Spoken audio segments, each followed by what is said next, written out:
Good evening, everyone. I'm Laura Ingraham. This is the Ingraham Angle from Washington tonight. Do we have a show for you tonight? We have the weed moms represented. Do you know who they are? Yeah. We have the Signal chat issue. There's so much to get to, and we'll get through all of it together. But first, let's chat. That's the focus of tonight's angle. Senate Republicans have said that they have formally asked the administration for an Inspector General report on the Signal issue. Will you agree to that? It doesn't bother me. I don't know. I want to find if there's any mistake or if a Signal doesn't work. As for the question of who's responsible, the president said this. Successful that night. His position over the Signal. Hegseth is doing a great job. He had nothing to do with this. Hegseth. How do you bring Hegseth into it? He had nothing to do. Look, it's all a witch hunt. Mike he took responsibility for it. Well, there's lots of buzz across all networks and the internet about the Angle's interview last night with the National Security Advisor, Mike Waltz. He's obviously doing cleanup for all of this. There's not a single adult in the crowd who will actually take responsibility for what happened. The main thing to do is admit that it was a screw-up on somebody's part. You know what everybody would love? We made a mistake. I don't think they're telling the truth, and it doesn't pass the smell test. There is no way in hell that that's not classified information. Okay, let's chat. No doubt including Goldberg in these communications was a screw-up. We said that last night. It's an unforced error and a mislabeled contact added to a high-level chat, which, of course, gave the anti-Trump henchmen on the left an opening. And that means the White House is forced to defend the accusations of mishandling of war plans and classified info. Nobody's texting war plans. Team update is to provide updates in real time. General updates in real time, keep everybody informed.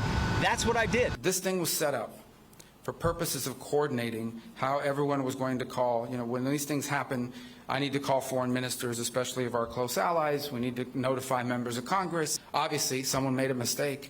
I would characterize this messaging thread as a policy discussion, a sensitive policy discussion, surely, amongst high-level cabinet officials and senior staff.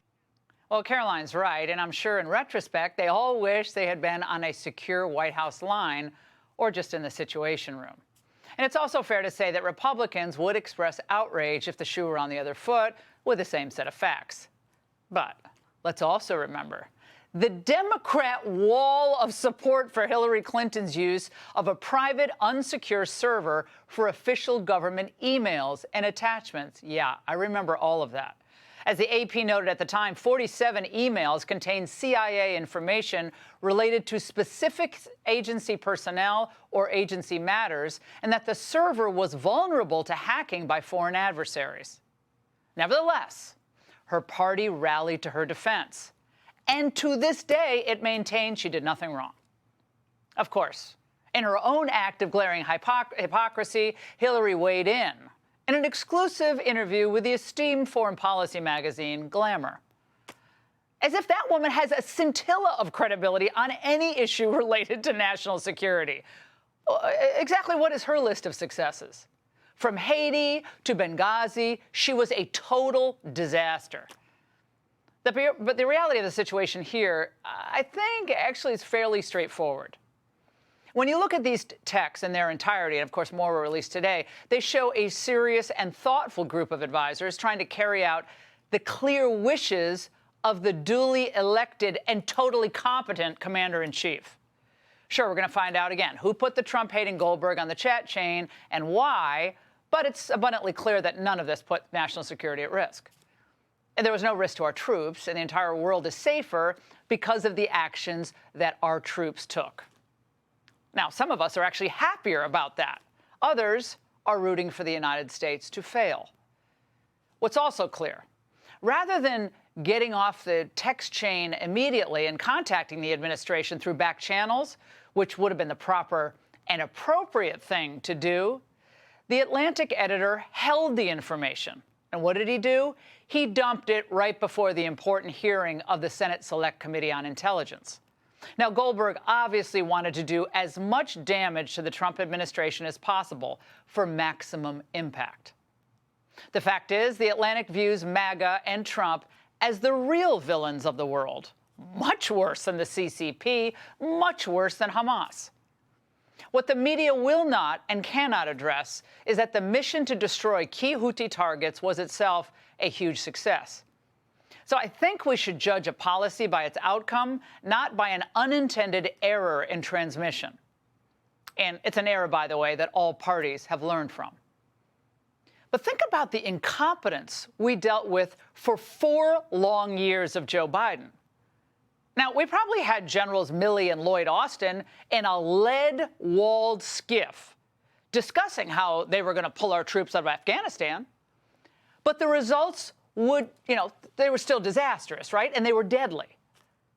And I'll say this, at least Hegseth was on this chat and an active participant. I mean, who can forget when Biden's Secretary of Defense, Lloyd Austin, was missing from the job for several days, and apparently no one at the Biden White House even noticed. That's how important he was to decision-making. So you want to talk about a compromised foreign policy? Let's chat. Joe Biden was our commander-in-chief, and the press, including Goldberg's publication, ignored obvious and blatant concerns about his mental competence, his mental state, for years, and they vilified those of us who brought up those concerns. And you want to talk about a chaotic and dangerous foreign policy? The Russian invasion of Ukraine itself. Hundreds of thousands of dead. Russia, obviously the aggressor here, but it only happened because of Team Biden's stupidity. You want to talk about putting Americans in harm's way? And the ultimate insult to Americans in uniform? Yeah, Biden looking at his watch at Dover during the dignified transfer. The truth is, the globalists like Goldberg and his compatriots have gotten almost everything wrong about U.S. foreign policy over the past 30 years. The same people who said a rising China was a good thing and no threat to the United States are the same people who promised us that Ukraine's summer offensive would turn the tide against Russia. So it doesn't matter how successful Trump's foreign policy is. It doesn't matter. Goldberg and others like him will continue to long for the glorious days of Hillary Clinton and Joe Biden when America was getting weaker as China was getting stronger. The truth is, most feigning outrage over this signal chat are really outraged that under Trump, America is now acting in her own interest. Their idea of a successful Republican is Liz Cheney and Mitt Romney, maybe throw them all together. And now that it's becoming increasingly obvious that the voters have chosen the America First approach to domestic and foreign policy, I mean, the old guard, the old elites, they're becoming angrier and more desperate by the day. These people helped the Biden administration cover up everything from the Biden Ukraine and China grift to Biden's own declining mental state. I will never forgive them for that. And by the way, that was all going on as our enemies were getting stronger and laughing at us and plotting against us. And we haven't gotten into what happened at the border. How many foreign terrorists crossed our border? I don't remember long Atlantic articles about that. And we're supposed to take any of these people huffing and puffing today seriously? I was thinking about this. I've been in Washington a long time. This is all a sad repeat of what Republicans have been dealing with since around 1987. Yeah, I worked in the Reagan administration in 1987. From the Bork hearings to Iran-Contra to the Russian collusion to the myriad anti-Trump hoaxes, Charlottesville, January 6th, it's one long slash and burn campaign. Democrats didn't really care about any of the underlying issues involving any of those stories.